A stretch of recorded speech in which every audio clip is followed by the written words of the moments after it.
Kita duduk di sini untuk memuliakan beliau. Sahabatnya Nabi ini memuliakan Nabi luar biasa. Sampai dikatakan kami tidak pernah melihat orang yang memuliakan orang lain seperti sahabatnya Muhammad memuliakan Muhammad. Lebih daripada rakyat yang memuliakan rajanya.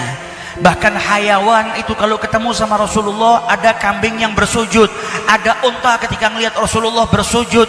Sampai diriwayatkan oleh Sayyidah Aisyah, di rumahnya Aisyah itu ada dajin. Dajin ini binatang yang suka keluar masuk ke rumahnya manusia. Binatang yang jinak, yang gak ganggu. Bisa jadi itu kucing, bisa jadi itu burung. Binatang yang sering berada di rumah manusia. Kata Sayyidah Aisyah, di rumah kami ada dajin, binatang yang itu sering keluar masuk. Kadang terbang ke sana, kadang terbang kemari, keluar masuk rumah kami. Kecuali ketika Rasul SAW ada di dalam rumah. Maka ketika Nabi masuk ke dalam rumah, binatang yang biasanya keluar masuk, lari-lari, karena binatang tidak punya akal. Kalau Nabi ada di rumah, ada di hadapannya, maka binatang tersebut diam, tidak bergerak sama sekali sebagai penghormatannya pada Rasulullah SAW. Bagaimana unta ketika Nabi berdiri menunggangi di atasnya, kata Rasulullah, janganlah engkau bergerak, saya hendak melaksanakan sholat. Maka unta tersebut tidak menggerakkan anggota badannya sekali satu pun. Karena apa? Ta'zim kepada Rasulullah SAW. Sampai ada unta yang mengamuk di rumah sahabatnya Nabi, didatengin sama Nabi. Orang berkeluh kesah kepada Nabi ini masalahnya macam-macam. Ada yang datang, ya Rasulullah, ini ada unta marah di rumah kami, dirusak semua tanaman kami, pagar kami. Ini kekasihnya Allah yang punya surga, lebih daripada sultan, lebih daripada raja. Didatangi sama orang tersebut mengeluh untanya marah-marah. Tapi Nabi yang rahmah ini seperti ini, segala permasalahan, segala apapun yang beliau bisa selesaikan, diselesaikan sama beliau.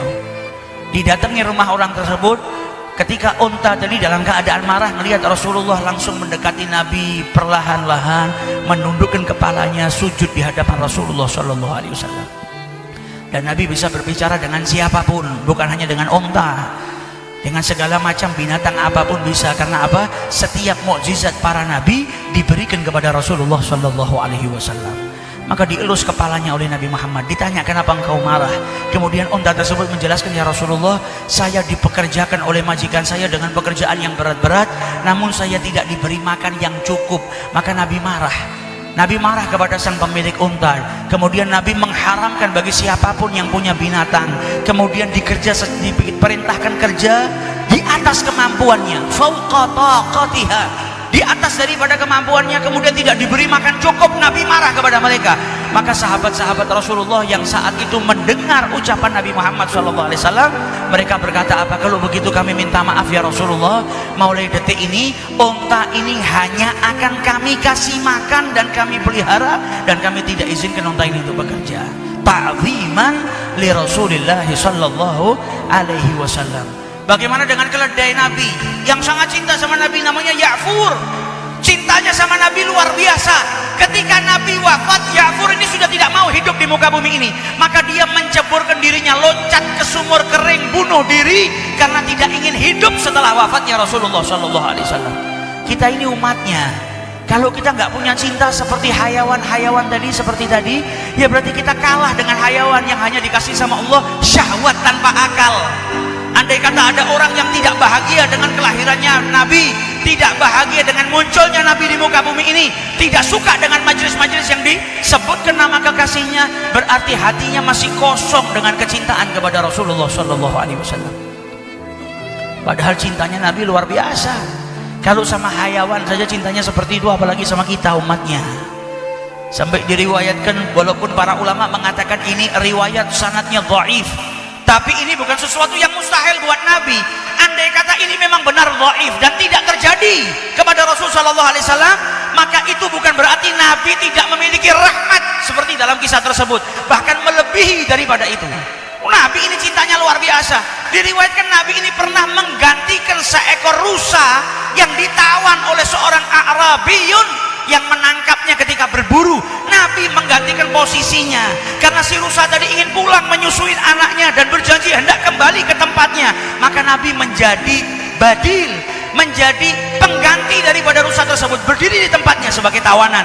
Ia berkata kepada si pemburu tadi, lepaskan ini rusa menyusuin anaknya, saya yang menggantikan tempatnya, saya berjanji ini rusa akan kembali lagi.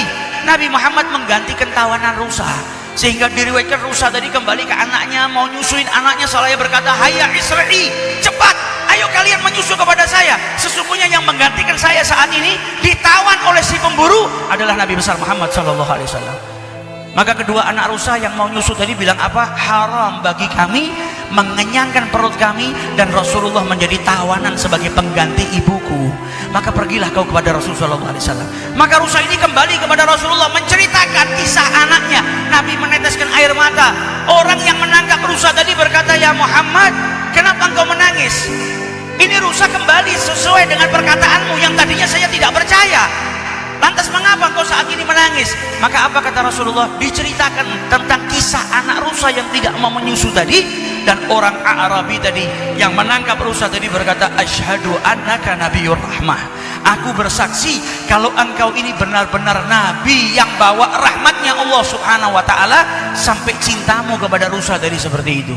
Dalam riwayat yang lain yang diriwayatkan oleh Qadhi Al-Iyad dalam kitabnya Asy-Syifa, kitabnya beliau Asy-Syifa bi Ta'rif Huquqil Mustafa, beliau meriwayatkan bahwasanya Nabi saat itu lewat ke sebuah sahara, kemudian mendengar suara yang memanggil, ya Rasulullah, ya Rasulullah. Beliau cari, tidak ada yang manggil.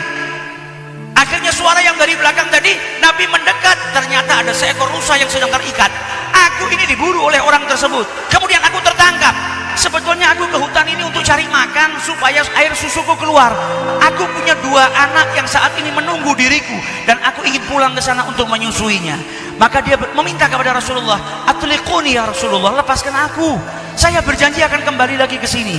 Kata Rasulullah, apakah benar kau akan kembali ke sini? Benar ya Rasulullah, saya akan kembali. Maka dilepaskan oleh Rasulullah SAW. Itu rusa pergi ke anaknya, kemudian tak lama kembali lagi kepada Rasulullah SAW.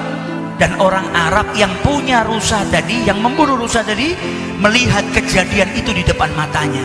Maka kemudian dia mendekati Rasulullah SAW dan bertanya, alaka hajah ya Rasulullah, apakah kau punya hajat wahai Rasulullah? Dia kagum dengan peristiwa itu sehingga tanya, kau punya hajat atau tidak ya Rasulullah? Maka kata Rasulullah apa? Atlikuha, lepaskan rusa ini, kasihan dia masih punya anak yang membutuhkan rusa ini. Maka orang Arab tersebut karena takjubnya kepada Rasulullah, dilepaskan rusa tersebut demi Nabi besar Muhammad SAW. Maka Zaid Al-Arqam yang ikut sama Rasulullah, yang melihat kejadian tersebut, beliau berkata apa? Sungguh aku melihat rusa tersebut saking bahagianya dibebaskan karena Rasulullah, dia lompat-lompat bergembira seraya berkata, asyhadu an la ilaha illallah wa anna Muhammadar Rasulullah. Bagaimana rahmatnya Nabi sama binatang seperti itu, apalagi sama